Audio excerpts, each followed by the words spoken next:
Hey family, I'm an addict. My name is Steven. Hey, Steven. I don't know about any of you, but when I walked in here, man, I'm telling you, there's something powerful happening in here. The spirit that hit me at the door when I walked in here, man, it's like I looked around and I ain't seen nothing but men. I was like, this is the shit. This is the shit. I'm telling you, newcomer, this is the best thing you can do for yourself in your life. I'm ready to cry right now. This shit got me so grateful. I didn't know I was a guest speaker. I was looking for a topic in 15 minutes, right? But him and Phil decided to, what's that shit they say that the bamboozle you to do? What that dope fiend shit or something like that? Because I didn't know I was a guest speaker. But obviously, my higher power, who I choose to call God, this one ultimate authority, boy, got some jokes. And what the joke is, you know what? I need to be coming out of complacency. You know, my clean date is February 26, 1997. And it's like, and we did that. I didn't do that. We did that. But it's like from that day to this day, I ain't found a pill, a crack rock, a bottle, a broad, a death in the family, children acting up, children got to kick them out, grandchildren dying. Nothing is worth me using. I have not forgot the pits of hell that I crawled out of from using. Hey, newcomer, the message is an addict. Any addict can stop using drugs, lose the desire to use, and find a new way to live. This message is of hope with one promise. And that's freedom from active addiction, but that's all we got to give. And the only principle I can give you up here is hope. The rest you got to work for. The rest you got to experience yourself. The literature. Hey, I roll with the literature because this is what has changed my life. You know, so I'm going to share this. In the beginning of the book, it talks about we ought not and should not never be in comparison with each other. But peep this out. You going to compare. It's a necessity. Why? Well, he dressed a certain way. I don't want to dress. So my disease is say I ain't hanging with his ass because he dressed like a square. He ain't cool. But when he opened his mouth, the message that he puts in my spirit attracts me to him. Because I can identify and relate not only his life experiences, but the one I'm looking for the most is his freedom from the pain. The literature talks about pain is mandatory up in here. Misery is optional. I heard my man Nick talking about them broads, boy. Woo! They always gonna bring some pain. It's mandatory in order for us. I seen the dude's shirt say, grow up or die in here. It's mandatory to go through that pain to grow up. I can't stay the same little boy at 60 years old, still running around dressing like a 20-year-old. You know, I was like on throwing my $400 Gators today, but I was like, shit, you better put them soft ass, comfortable ass Skechers on. I was like, matter of fact, I ain't even got to bend over, just slide in the motherfucker. You know what I'm saying? So I'm sharing all this to share. Look, man, this is the greatest show on earth. They told me that and I didn't believe it. But I had to keep coming back. I had to sit in here long enough to see it for myself. And then from seeing it to experiencing it. And what I mean by that is, look, I relapsed, you know. But I'm gonna get back to the newcomer first. Because I get gone. You know, look, the literature in the beginning of the flat book, we talking about this, the disease of addiction. What makes us addicts is the disease of addiction, not the drugs, not our behavior, but our disease. There is something within us that makes us unable to control our use of drugs. That same something also makes us prone to obsession and compulsion in other areas of our life, How can we tell when our disease is active?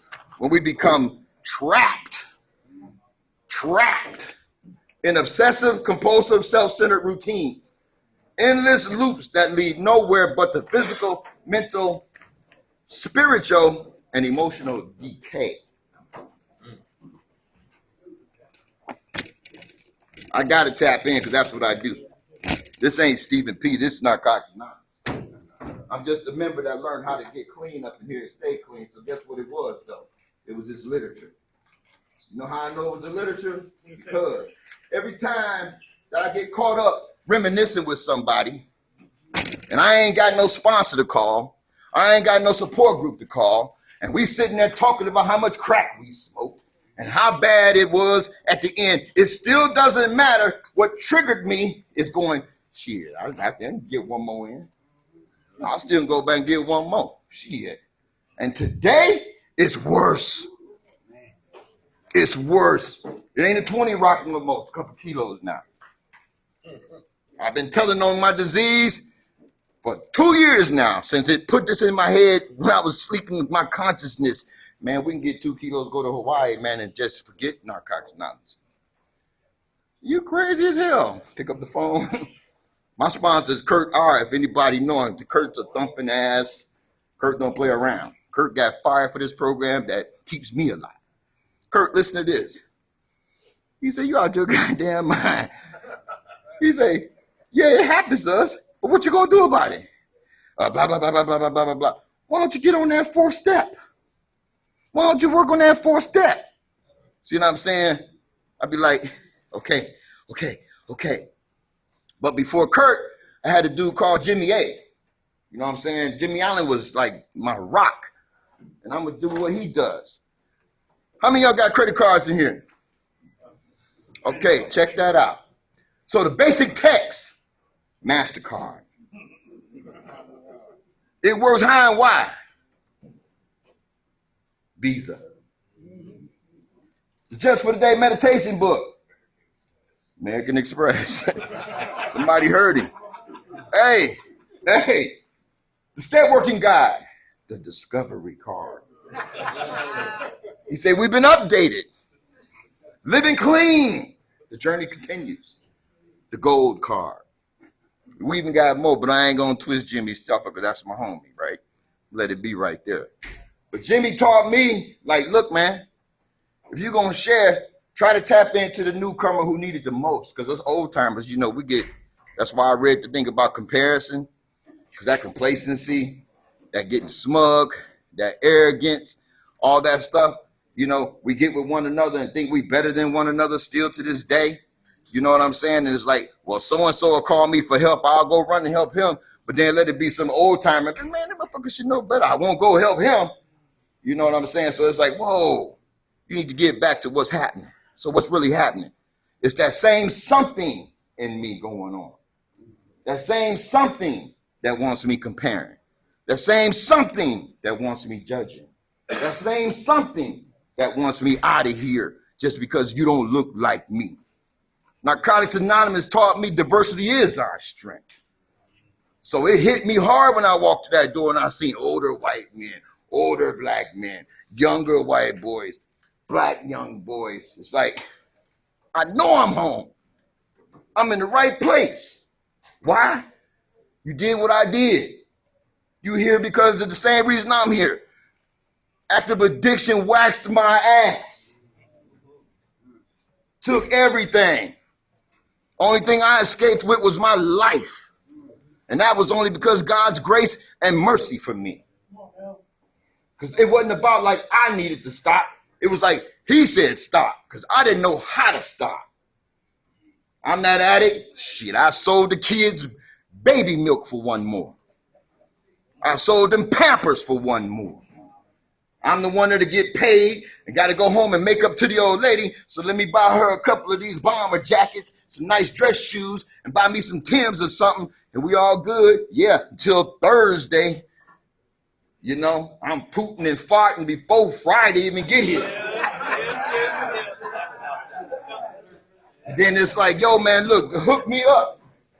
What you got? I got some Timbs. I got some bomber jackets. You ain't got no money? Dude, you can sell this shit. You're a dope dealer. Come on now. You know? So what had happened? I end up giving him these damn $100 Timbs for $20. $300 bomber jacket for $50. Taking an ass whooping out there, man. But I can't stop. But let my mother tell me, Boy, you love that shit more than you love us. No, I don't. You don't know what you're talking about. I can control it. I'll show you. Yeah. So I come in here and found out what relapse was, you know? And it's like, yeah, I want to say, well, I'll stay clean Monday, Tuesday, Wednesday. That was 3 days clean, right? Bullshit. I was using all the time. You might have had a break in the situation, but I never could stop using. You know what I'm saying? I couldn't. So I would use and I would suffer. I would use and I would suffer. I would use and I would abandon the kids. I would use and I would leave the old lady. Took everything, man. So, you know, that part about what I did, how much dope I did, all this and that, I don't got to share that, man, because guess what? You sitting in this room with me, it took every damn thing. So you ain't all that no more. You know, because we like to talk about the fantasy shit, the baller, all the ball, all the. Even if I was, guess what? I ended up here. That shit kicked my ass, even with all that money too.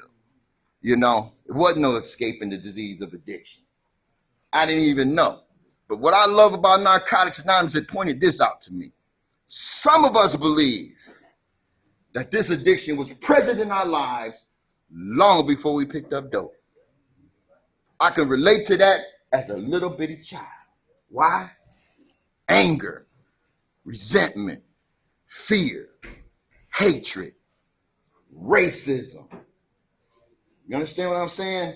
I'm talking about 6 years old, man, having to deal with a stepfather who was jumping on my mother, right? My mother was a thug. She ran numbers. She was in the Racketeers. She hung out with Don King. And she was fucking in the Black Panthers. She ain't fuck around. But she had this nutball, you know, as a husband who was abusive. So at 6 and 7 years old, my disease, man, we need to kill him. My brother like, you crazy. Nobody going to jail for life if you do that, blah, blah, blah. Oh, so you don't love mama? You don't love mama? You know what I'm saying? You jumping on mama. He say, she'll get him in her time. You know? So that's bullshit, dude. I don't know about you, but I'm not going to take it no more. You know what I'm saying? So you're talking about obsession at 6 and 7 years old. All I can think about, man, I'm going to get his ass, catch him sleeping one day, and that's going to be it, homie. You know, my brother, he called my other brother. The clip, he ran away from home. This situation was so bad. You know, he'd rather stay in the streets than stay at home. Cliff, Steve thinking about that. Put him on the phone. Yo, bro, what's up? Kill him. Now I got confirmation from the older brother that I love. Kill him. You understand what I'm saying? So you're talking about coming from somewhere, man, that was violent, a pattern in my thinking, a behavior pattern that I developed behind it, trust issue that come from it, broken spirit from it. I couldn't make the connection back to no peace and forgiveness. No, it was all fucking rage. All rage. So that day came. He was sleeping good too. I had that hammer. Whop, whop, whop, whop across his head. You know what I'm saying? Yeah, he got up. He survived. But he ain't fuck with me no more. He ain't fuck with me no more. He thought twice about jumping on my mama anymore. He said, this little motherfucker here. You know, straight up. Straight up, man. But what it did to me is the issue here. How it broke me. How I lost trust in adults. Especially the motherfuckers that looked like him. You know, not you, the stepfather. The one that looked like a stepfather. Well, him too, but you know. The stepfather mainly. You know what I'm saying? Right. Hey, telling you, man, I was twisted. Twisted, man, as a kid, man. You know, my friends would want to play and shit. Man, by the time they play with me about 10, 15 minutes, they be like, this motherfucker angry. They gone. You know, I go in the house, tell my mom, I don't want to play with me. Well, Stephen, you are a little mean. I am not. So we're talking about a level of denial at 7 and 8 years old now. I knew I was. I could feel that shit in here. I knew I was. But I needed you. I needed you to play with me. I needed you to talk to. So I couldn't tell you how mean and nasty I really was. You had to figure it out for yourself. That's why they kept leaving. You know, I would try to buy friends. They ain't want to hear that. You know, something wrong with you. You need a psychiatrist or something. Hey, here's what it is. So growing up, man, I had a violent upbringing, you know. So I'm going to move it up to when she got shot. You know, like I said, she run numbers. Well, one person tried to rob her. She shot and killed his ass, you know. But he was connected to the mob in Chicago. So they sent these 2 hitmen down. So me and her in the store, you know, these 2, it looked like fucking insurance salesmen. They walk in, they got nice white shirts, ties, cashmere coats, dress shoes, sharp. You think it's an insurance salesman. And that Italian said, boom! Shot her in the chest with a double-barrel sawed-off shotgun. And all I could see my mom do was just go back on the wall, man. And I started running out the back, and they caught me in my leg. Dude shot me with a 38 in my leg, right? I'm like, these motherfuckers, man. But I can't go do nothing to help her. In my mind, she gone. I know if I go back, I am too. So all I could do is run to my uncle's house. Just run. And I get there and I tell them what's going down. And they all get over there. And they swoop her up. Now they swoop me up. They hide her. I believe my mom's dead. She's alive. But they not telling me. Because they know what I'm going to do. And I'm like 14 years old now. Man, you talking about another resentment, right? When they revealed to me that she was alive, you motherfuckers, y'all let me walk around for 2 weeks believing she was dead? But they couldn't trust me. They couldn't trust that I would keep my mouth shut. They couldn't let nothing out so that she could be found because the job was not done. So it was like resentment with 3 uncles right there, you know? And you talking about somebody who ain't brought up with no, I don't know about none of y'all, but my household, you hear no damn words, powerless, surrender, get some acceptance. You hear that shit, man. It was about get them, don't tell on this family, and don't be talking about our business. Secrets. Taught how to hold secrets as a kid.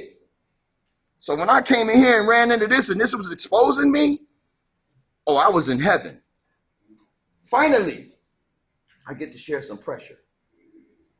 Finally, I was able to let some pain out. Finally, somebody understood who I was and what I was going through. I was reading this book, I was like, damn, somebody is watching me. I don't know about y'all, but it's by addicts, for addicts. That's why I identify 100%, right? So my mom gets better. She's got buckshots all in this arm, all across this side of her chest, and a little bit on this side of her chest, you know? But she survived. She survived. At that point, I'm like, Ma, I got to get out of this. You know? I can't stay in this with you. We're going to die. You know? I get it. It's your lifestyle. It's all you know. It's what you've been doing. You know, I only hung with you because I love you.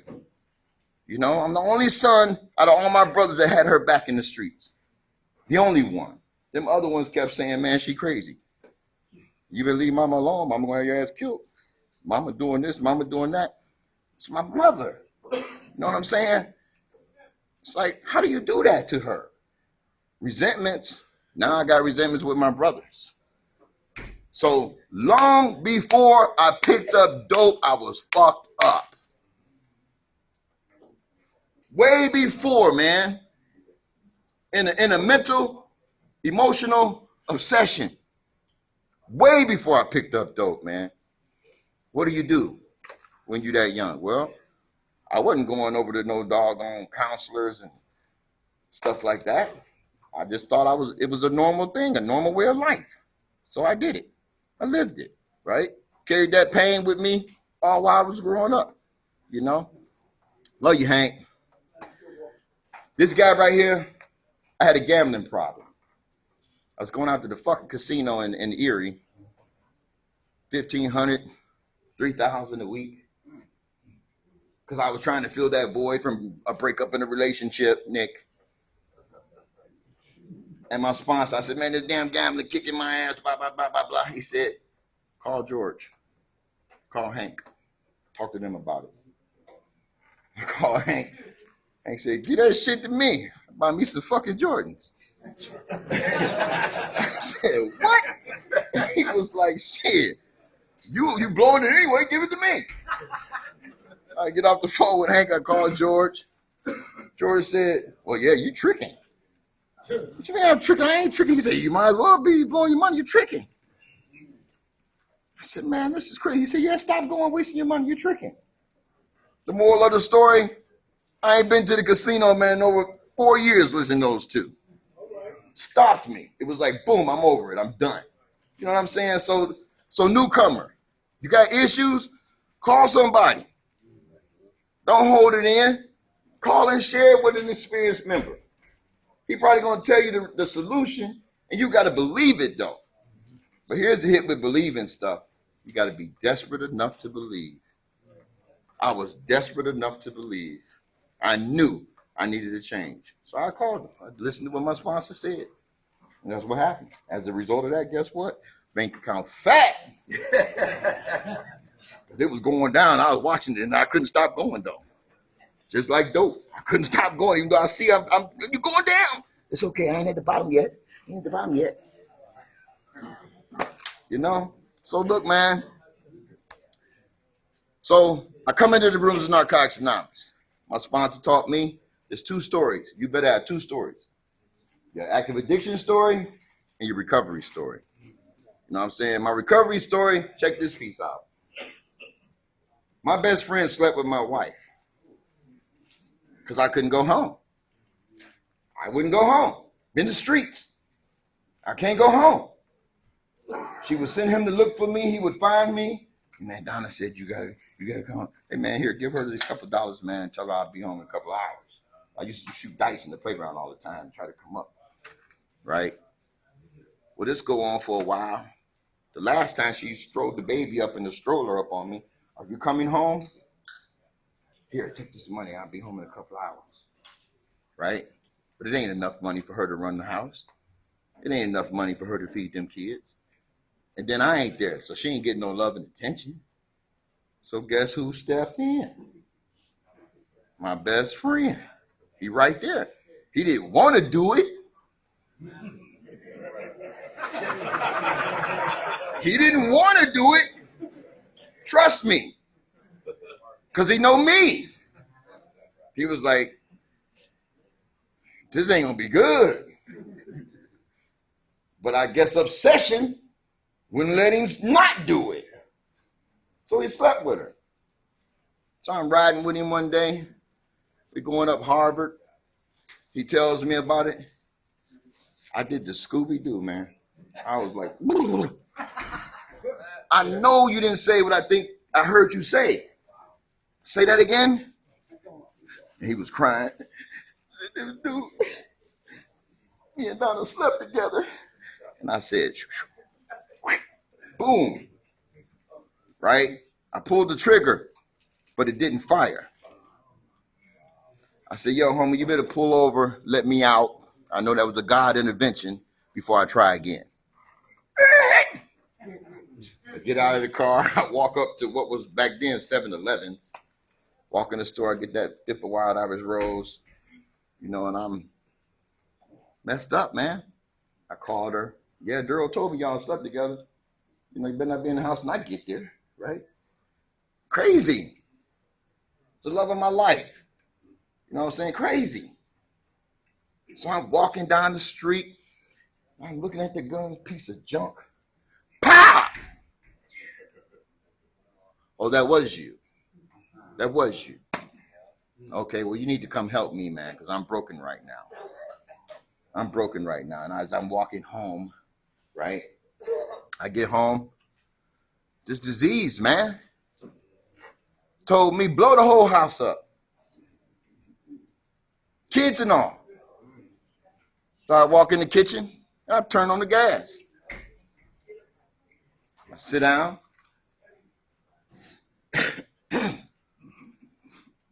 And I hear, these kids ain't did nothing to you.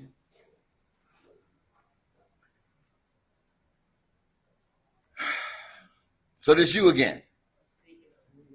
Okay. Turn the stove off. Open up the windows. Started yelling and fussing at her. She got up. She came in. And in my family, we're taught, and this ain't no shade on nobody. That's what I was going to say, too. It's like, look, I ain't trying to bash nobody. If you identify, fine. I ain't talking about nobody else. I'm talking about me. Fine. In my family, we don't beat on women, Jack. That's not our thing in our family. Matter of fact, if we even hear that you beat a chick up, everybody coming to jump your ass. That's how they do in my family. I got jumped one time because a fucking a tomboy bitch, Stephanie. She was fine as hell. Kept promising us the booty. When she turned 18, I was like, so Steph, you gonna give us that ass? What's up? You know, let me get that. She said, boom, right in my jaw. And all my dudes was around. I had a rep in my hood. I was like, oh,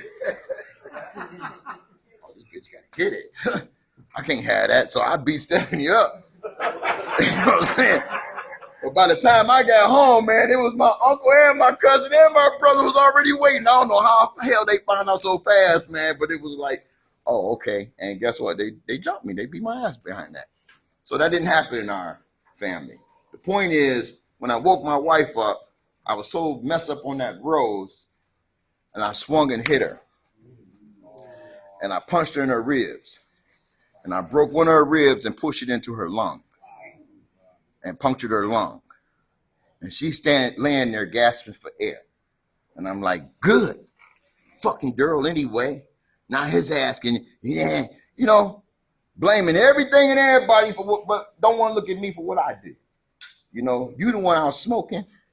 You the one can't come home. You the one ain't passing up no love. Right? Here we go again. God intervening again. That ultimate authority, right? So her friend from next door, Tinky, comes over. She's banging on the door, talking about what's going on in here. I don't know how the hell that happened. I don't know. All I know is she showed up. And she's swinging on me. You know, and I'm like, bitch. You know, but I'm drunk too. So I'm like, boom. Right? So Tinky gets down. She's blowing like oxygen or whatever, air in her. She picks up the phone. She calls the police. You know, I wake back up and I'm like, damn, this is fucked up. Police show up. I get in this fight with them. Hey, man, I was drunk, but I remember this like the one cop said, oh, he got hands. Pulled his Billy's glove. Wow. I said, he got hands, huh? What? Hey, man, I woke up the next day in jail. His hand over here was this big. I was like, what the hell happened? And the CO was like, you don't remember what happened? I said, no, man, what happened?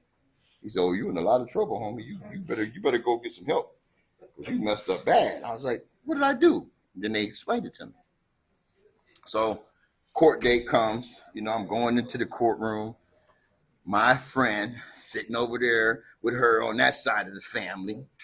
I'm like, you're supposed to be over here with us. You know, and I'm in there like, man, you know, man, you ain't shit.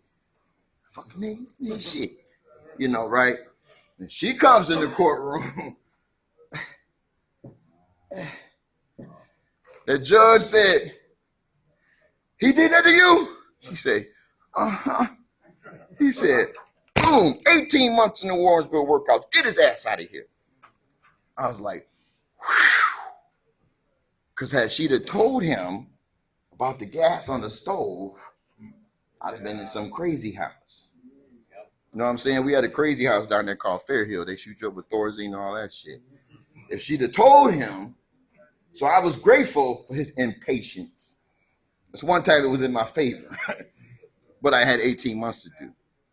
And I swore that shit off, man. I don't know about y'all, but man, when they said, yeah, strip. Man, what the?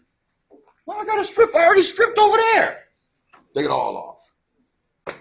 Why? I don't get it. I already did this once. Turn around. Dude had a bucket of powder. Poof. Just, I'm like, what the fuck is you doing?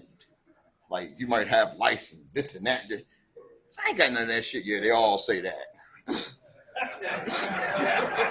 You know? Powder everywhere, dude. I'm like, this is fucked up. You know? Then I got to go in here and it's like Fritos and ass. You just smelling this shit all the time. It's like, I ain't never coming back to this motherfucker. I don't care. You got to kill my ass. I can't take it. You know what I'm saying? So I got out of that. And my mother and my sister talked to my other brother who used to live in Aspen, Colorado. He was an instructor at a bodyguard school. He was like, he got to get out of here. Get him out of here because he's going to die. He's going to kill somebody or he's going to jail for life. He got to go. So this is how I know this program works, newcomer, when they say, you don't have to understand this program for it to work for you. All you got to do is follow directions. When I got to Colorado with my older brother, just listening to his ass, even though he smoked weed and drank, I didn't use for 2 years. For 2 years, I had got myself together. But I ain't had no program. So after 2 years of making money out there with them rich movie stars, kicking it, I figured, hell, I could do one now. So I'm pretty good. Started with one beer. 2 months down the road, I was smoking crack again. Then I started moving some stuff for this Mexican dude. The DEA caught on to that shit. He said, yo, DA's in town. You might want to go down valley. Chill out. They're going to get all of them. Arrogant motherfucker. Man, you just jealous, man. Man, you just jealous, homie. You just tripping, man. I got this, man. Blah, blah, blah, blah, blah, right? Well, the dude that owned the bodyguard school, Bob Dugan, trains everybody. Most of the cats that was on the team, he trained them. So I was in the bar one night, and one of them walked up to me talking about, hey, guy, do you know where I can score some grass? Yeah, that's what I did. I was like, look down, see his service shoes. I said, man, this dude tripping. I said, sure I do. You know, first of all, don't nobody use the word grass but the 60s. You know? Second of all, you got your service shoes on, homie, in the club. You know? So I gave him the address to the police department. I said, you go over here, man, you'll get whatever you need. They've got it all. He called it in. This is a true story. He calls it in. The sergeant said, what's the address again? Told him again. He said, that's us. He said, you make sure you get him. So the other lieutenant called my brother. He was like, yo, Cliff, they finna get Steve. He's like, why? What'd he do? He fucking around and sent one of them DEA agents on a joke over to the police department looking for a score. That lieutenant is fucking hot. Told him, get his ass. My brother called me up. You better go down valley. So I ain't going nowhere. He said, all right, hard-headed motherfucker, click. So when they snatched me up with the rest of them, right, because of Bob Dugan training that was on that team, they said, here's your deal. You're getting the fuck out of Colorado for 7 years, or you doing 20 years federal with the rest of them. I said, how much time I got? He said, it's a Greyhound bus leaving in Glenwood Springs at 6:30. You better be on it. So that's how I got back to fucking Ohio. Got put out by their asses. Got on the bus, came back to Ohio, right? Now, mind you, I got to move in with my brother, my little brother, who's bought my mother's house now. He's telling me I can't have no girls. I got to be in by a certain time. And I got to be looking for a job. I'm like, yo, man, what the fuck you think you're talking to? This mom's house. He's like, no, it's my house. I bought it from mom. You're either gonna listen to my rules or you don't need to be here. I said, man, you tripping. You know, I ain't no kid. You know, how you gonna tell me to be in at a certain time? He said, well, what are you? He said, because all I see is a bum. You ain't got no job. You ain't got no money. You done messed up in Colorado. And here you are. I said, you son of a bitch. Really? You gonna treat me like that? All I did for you growing up? He said, man, don't be trying that old school shit on me. He said, it's a new age, man. I'm grown now. What you gonna do? I had a bright idea, right? So I'm gonna go to the store and play the lottery. If I could just hit the number today, I'll give me a package and get back in. I'll get gone. Fuck it, right? So I go up to this beverage store. There's this little 6-year-old girl in front of the store, right? Walking up. She said, hey, mister, how would you like to be my mommy's boyfriend? I said, you can't do that. You shouldn't even be out here doing that. Do you know somebody can kidnap you? I said, you can't do that. I'm sorry. You need to come with me. I'm sorry. You can't be out here. No, come on, let's go. Let's go. So I'm walking the little girl through the store. About 2 hours in, she said, there she is. I got her by the hand now. She said, there she is. I said, yeah. Yeah, I'd like to be your mommy's boyfriend. Excuse me. Hey, ma'am. This your daughter? Oh, what she do? Nothing. She's good. How are you? Hey, I'm Stefan. What's your name? You know, right. See, that's another thing I was going to tell you when I introduced myself. Addict named Steven, a.k.a. Stefan, a.k.a. Stefano, a.k.a. Estefano. Came in here masked up. You know what I'm saying? So I get with this girl's mama. Now show you when you just chase and tail and don't ask no questions. You know? 2 weeks in, her grandmother lived in this place called Andover in Ashtabula, Ohio, right? I was like, whatever. So her mother wanted to meet me. So I was like, well, let's go. So I go out there to meet her mother. Man, listen, I was like, ma'am, can I stay out here? She was like, really? I said, I ain't seen no project. Wasn't no liquor store in every corner. Wasn't no drug dealers everywhere. I didn't hear no ambulances, no fire. Shit. This is peaceful, quiet. Yes, I need to stay here. Sure. So now I'm kicking it, right? 2 weeks into that, her daughter comes home one night. She's like, honey, look what I got. Boom. And I almost had a stroke. It was crack. I was like, not that. You don't fuck with that, do you? I said, that's kryptonite for me. Now my heart. Mind you, I ain't smoked in a minute. I'm like, what the fuck? Sweating out of nowhere. I said, you smoke that shit? She said, well, just once in a while, every now and then. I'm like, fuck. I said, that shit ruined my life. That shit ruined my life. But I didn't say bye. You understand? I ain't had no program to stop. She lit up, I lit with her. Then her mother was like, that bitch gotta go. Now it's being revealed that this chick been in and out of treatment. You know, she been clean, relapsing. Her mother was tired of it. Put her ass out the house, told me I could stay. Looked at her mother like, I don't think you my type, Mom. I don't get it. She was like, don't worry about that. There's plenty of girls around at the church you can get. Now I'm with your daughter. Fuck that bitch. But I'm already caught up. So wherever she going, I'm going. Her friend found this homeless shelter. And we moved there. A week into that, she found her auntie down at this place called Woodman Project. Man, we started smoking again. I went in the bathroom. Pissy, dirty, pubic hairs on the toilet. I didn't care. Got down on my knees. And I said, God, help me. I do not want to live this way again. I heard go upstairs. The fuck you mean go upstairs? I don't even know where the hell I'm at. You know, that's how lost I am in this game of using dope I'm in. You know, I don't even know where I'm at. Don't even know how to get back to Cleveland. 55 miles away from Cleveland. Don't even know where I'm at. No money, no job, no nothing. Boy, this disease will drag your ass into the pit. So I go back out there. I sit down. I said, I ain't smoking that shit. I'm done. I'm not using no more. And I argued with him, and her aunt's boyfriend, that boy had DTs like you couldn't believe. He said, what's wrong with you, Steve?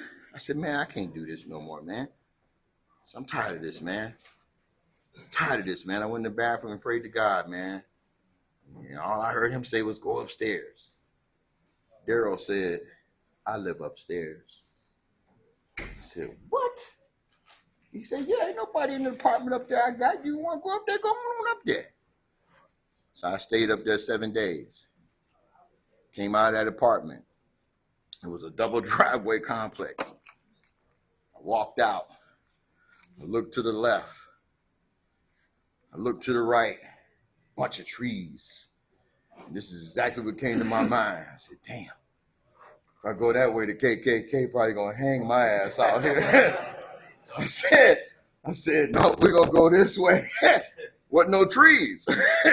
So I went this way, and I ran into Route 20, the main thoroughway, right?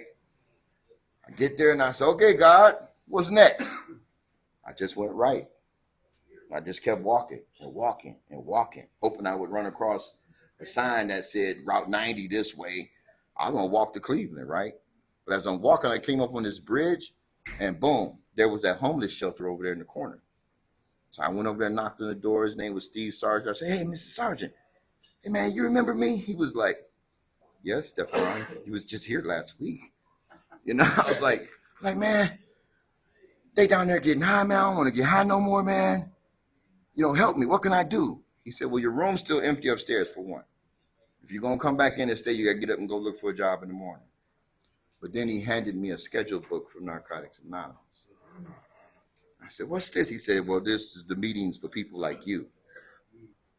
And I went to my first meeting in Ashtabula, Ohio, back in 1994. So the group that was there, they was cool. It was a nice group. Fatally hip, terminally cool motherfuckers. You know, I got it. 5 minutes, good. So I'm in there. I'm getting clean. And it's being revealed, everybody ain't clean. It's getting revealed, some of them selling drugs. It's getting revealed. They might be coming to meetings, but they ain't working no program. You know, it's getting revealed. Like, you got to do this for real. So I relapsed because they wasn't working no program. But that's all I had was them. I didn't know nobody else. So I reintroduced myself, came back, right? Got another 18 months clean. Relapsed again. Why? I wasn't working no program. Being abstinent don't last.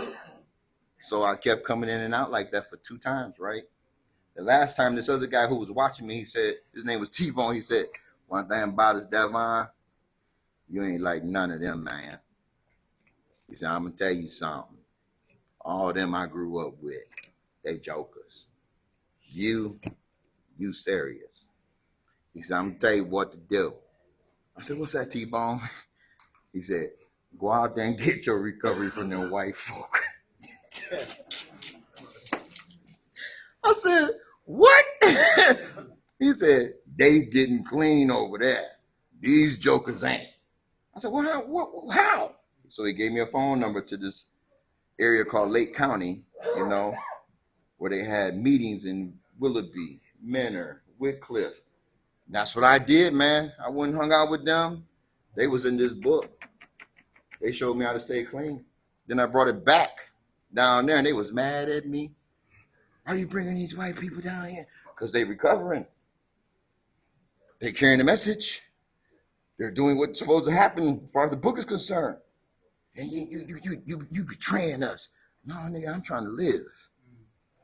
And I'm going to tell you, I'm the only one left in my area from that time period. I'm the only one left. You know, a lot of them went back, relapsed, and died.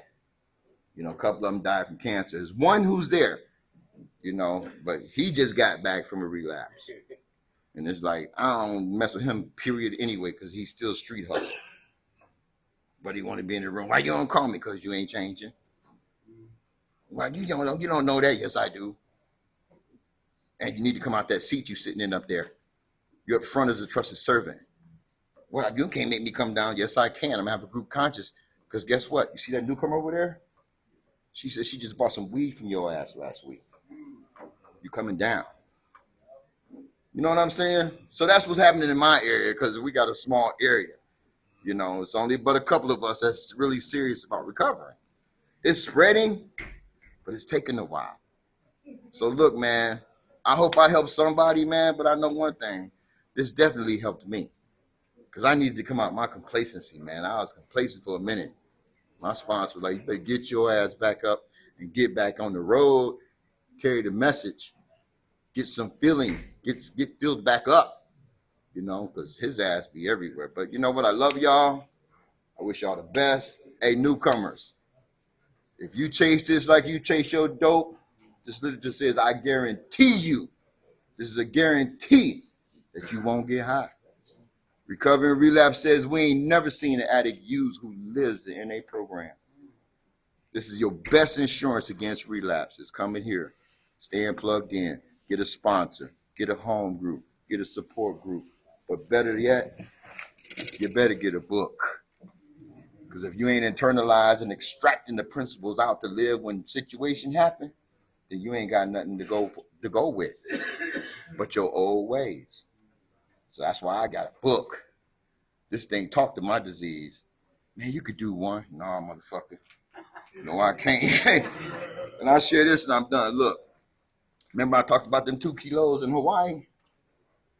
Well, I just got back from Hawaii 2 weeks ago, but I ain't taking no kilos.